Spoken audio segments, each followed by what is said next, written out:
Welcome.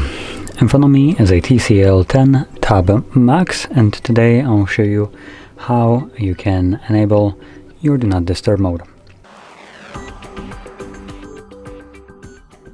So to get started, pull down your notification panel, expand it, and you will find the Do Not Disturb little toggle right over here. You can hold it.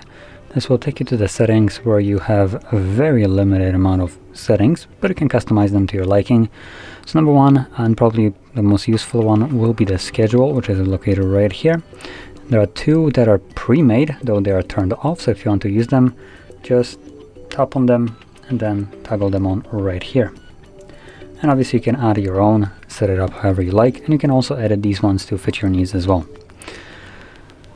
And the only option that we have right here for the actual Do Not Disturb mode have priority only allows, so when the Do Not Disturb mode is enabled, I can have things that will go through, so reminders and events, and you can enable them. By default it looks like everything is turned off.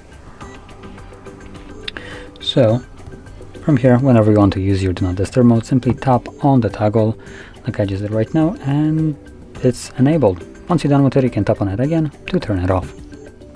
So if you found this very helpful, don't forget to hit like, subscribe, and thanks for watching.